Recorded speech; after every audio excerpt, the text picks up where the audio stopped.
Dame the Great, greater, okay, the greatest on the market. Every time I look at that album cover, man, I used to cringe. You're like, on the real, man. It just, it's like, why did I do that to myself, man? That ain't even my style, you know? I look like Big Daddy Kane cousin.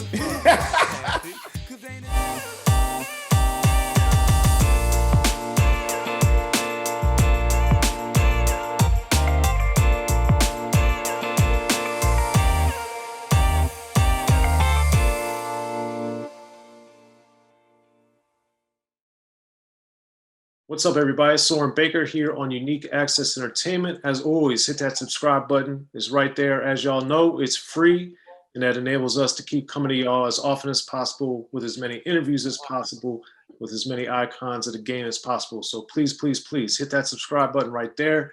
It's free. Like our content, share our content, and spread the word. Each one teach one, as they say. Now, today on Cover Story, man, we have a very special guest, a good friend of mine and a collaborator, and helps us a lot here on Unique Access on many ways. Thank you for coming through, Dane. Hey, what's up, my brother? Same with different mother. Hey, what's up, son? Man, everything is good, Dana. So Dana has selected the Dane Forever album for his cover story. And Dana, this is your second album. Came out, Dane with Fame is 87. Dane Forever came out 1990, so we had a gap there. And then on the cover for Dane Forever, it's a very different aesthetic from the small pictures of you in the red and white for Dane with Fame. And this one is much more just a picture of you. And for those, they need to see it if they haven't already. But let's talk about it. How and why did you have such a radically different aesthetic for the Dane Forever album cover than we had on Dane with Fame?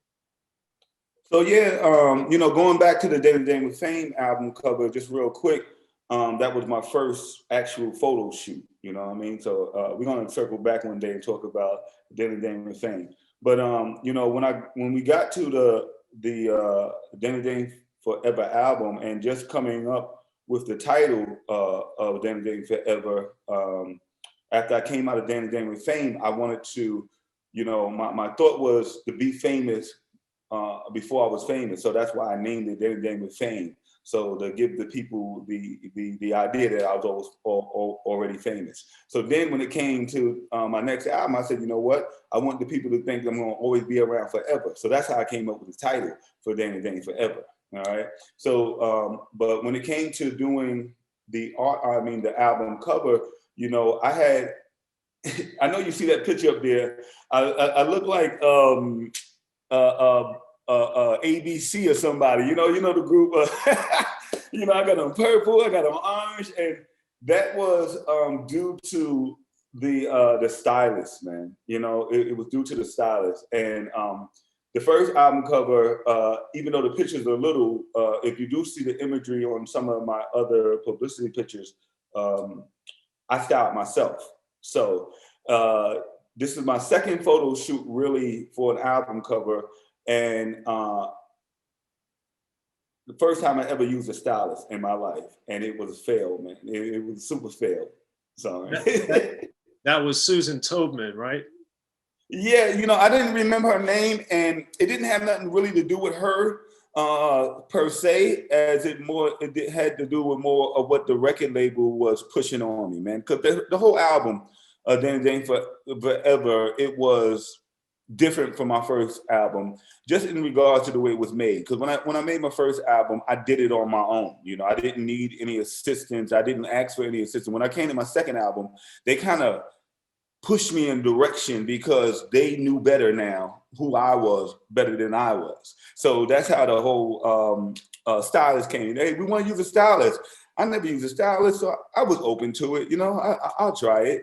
But I actually had another outfit that I had laid out that we took pictures in too, mind you. All right, and I'm gonna send you those pictures. So it's right here. So yeah, and you can see. This was supposed to be the album cover right there, but it was a whole big mess, man, about control And that's why it looked so much different, man. It's about control. And they wanted to control what I look like. They wanted me to push out to more of a pop audience in hip hop, which wasn't really there quite yet. You know what I mean? But they wanted us to take us and make us not just, make me not just after hours mixtape music, you know, even though I had a lot of success on regular radio with Cinderfella, you know? So if that makes any sense. That's crazy. So what about the photography from Robert Lewis? Did you have any, like what was the two different pictures? Why did you guys go with this one instead of maybe stuff you were more interested in?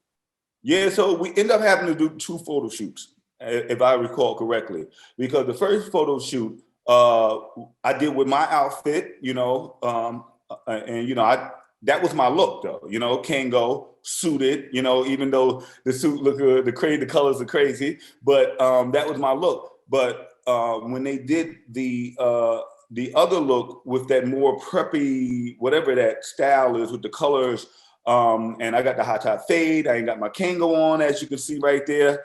That was all something that they discussed with me and kind of moved me away from the Kango look. And I was going through a lot of things in regards to my identity when it came to that album. Because like I said, it was a control thing that they kind of pushed on me. So I don't remember, I guess Robert Lewis did do both of the photo shoots, but the second on the back cover is what I actually wanted for the front cover with me and Clark Kent. That was supposed to be the front cover. That's what I wanted to have happen because we were a team, even though it was Dane, and I understand why they didn't want to put him on the front of the cover because it was a Dane album. It wasn't a Dane and Clark Kent album, but still in all, we were tight. We had been on the road. I felt like we were building a future together as a team, you know what I mean? So I wanted to put him on the front cover. So we had to shoot that a whole different day. And that outfit right there, I styled myself too, and Clark Kent. That's foreplay. That's foreplay gear right there. So that's the clothing store that I had partnered with Play from Kid and Play. You know, so we had it was a boutique, what they call that, couture store, something like Dapper Dan. You come in, you get measured, and that's where the inspiration for the store came from. Actually, you know, Play was a big fan of Dapper Dan's. Even though I had never had any Dapper Dan gear, I still was a fashion dude. You know, I set my own trends, did my own thing. So Play reached out to me and was like, "Yo, let's do this store." But anyway, Foreplay did the gear. If you look close, you can see the Foreplay design on the side of the on my jacket. And I think Clark had an even doper suit than me because I think his was made out of leather, and I had on some some satin or something like that. But it was a Corvette out there, and that's by the Brooklyn Bridge as well, and down right near where I lived in Fort Greene. So we by the water, and that was the image I wanted to have. It's like, look, I'm from Brooklyn, you know, lights, you know, it's the big city. This is what I represent. That's why I wanted that to be on the cover. But at the end of the day, the cover became what it was because it was a press for time, you know, and I didn't want to keep arguing about every little thing because I had been arguing with them, the record company that is Profile Records, about every song, who's producing a song, my album now, and I never had to go through that in my first album. I brought in the album. Here, take it, you know, so. That's crazy. So as you look back, Dana Dane with Fame went gold, Dana Dane Forever did not, but do you think, what role, if any, do you think the reception of the cover of Dana Dane Forever had any impact, if at all, with how people looked at the album? Yeah, you know, I think it is, if I had to rate it, I would think it was a 50-50 thing because I didn't have a lot of imagery out from our first album. I did have the Nightmares video, but it was really nowhere to show the video. By the time Cinderfella came out, yeah, there were more places to show videos, but they didn't do a video for Cinderfella, even though I had a video for This Be the Death Beat. And I didn't have a lot of publicity photos or imagery out there for Dana Dane. So even in a lot of states, people didn't even know what I looked like. You know, it had imposters out there being me, you know what I mean? Because nobody really knew what I looked like. So when I say 50-50, the other 50 part is that people who knew what Dana Dane represented, what I looked like, what my style was like, who is this dude? Because I felt like every time I look at that album cover, man, I used to cringe, like, on the real, man. It's like, why did I do that to myself, man? That ain't even my style, you know? I look like Big Daddy Kane cousin with the fade, you know? Well, it was, granted, I didn't know you back then. I was a young man, but I also, it's funny you say that about the imagery because more not seeing you as much, but just listening to what you rapped about with Delancey Street or just all the different songs where you mentioned the names, that's not what I would have thought of when I thought of you. So, right. Yeah, it's all good. Look, it was, you know, when you're a young boy, you make some mistakes, you look back on them and they cringeworthy, but you know, everything is a journey to where you're going to, you know what I mean? So that taught me never to mess with a stylist. I never messed with a stylist ever again after that. now, did the cover, in your opinion, of Dana Dane Forever reflect any of the music or any of the material, or was it just a totally separate thing? You know what? I think if we would have used the original picture, it would have showed more of Dana Dane Forever because it would have solidified more of what my style would be, I guess, with the Kango and the suit and things of that sort because it was sleek. But I don't think that, you know what? I do think that the album cover represented the album because, and I don't mean that in a good way. I mean that in a bad way. I mean, because the album's continuity was all over the place. You know what I mean? Even though it was Dana Dane Forever, like Dana Dane with Fame, you could feel the songs from beginning to end. You know what I mean? About the transition of what I'm putting together as a product. That's what I felt. Dana Dane Forever, it felt like a mixed match of songs that I just threw together trying to recreate what Dana Dane was from the first album, and then the album cover showed that. Like, who's this guy on the front page and this guy on the back page? You know what I mean? So yeah, that I think it did, but just not in a good way. You know? Sorry to hear that, Dana.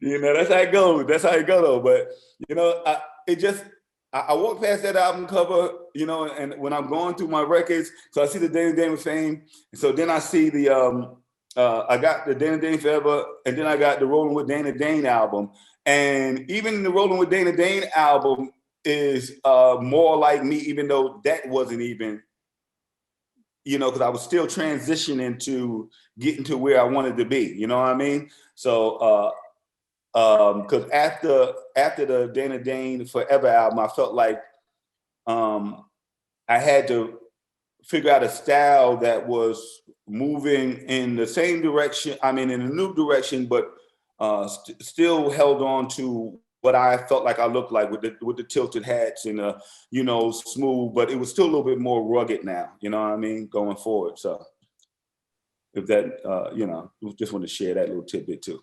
Okay. Right. Well, looking back, then, what do you think is the legacy of the Dana Dane Forever album cover?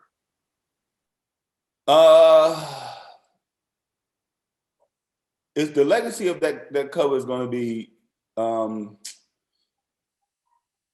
how can I put this? They did a collage of some rappers, right? On this artist did a collage of rappers, and you know, and on there is imagery like Slick Rick, and you can tell who these people are. And he got me on there too. And there's some dude in there with some high top fade. And I just think it just took me off my path. When they look at the cover, it's not gonna be. It doesn't seem Dana Dane relatable a lot of times, you know what I mean? Because most of my imagery is with me having a hat on, whether a cap or Kango. So the legacy of that one is going to be a miss. That's all the way I can say about that, a miss. Well, there it is, Dana. Well, we appreciate you coming through Unique Access Entertainment for Cover Story, man. Thank you. Yeah, thank you. Appreciate it. Full circle. Be sure to check out the History of Gangster Rap by Soren Baker. He's official. History of Gangster Rap features exclusive interviews with Ice-T, Snoop Dogg, MC Ren, the D.O.C, and dozens of others. The History of Gangster Rap, a definitive look at how Los Angeles changed rap forever. In Los Angeles, the streets definitely set the tone of the hip-hop music. At 19, I got a $50,000 car. My whole angle always was, I'll be street, but I will always tell you the horrors that go along with this life. There will be penalties and casualties for just wearing the wrong color in somebody's neighborhood. And once gangster rap made it from the streets to the TV, the genre exploded. With Fab 5 on Yo MTV Raps with NWA. Yo MTV, it just catapulted us from being local heroes to national gangbang rappers. The History of Gangster Rap discusses it all from 1980 up till today. It's always gonna be shit happening in the streets. You know what I mean? So it's always gonna be something to talk about. The History of Gangster Rap in stores now.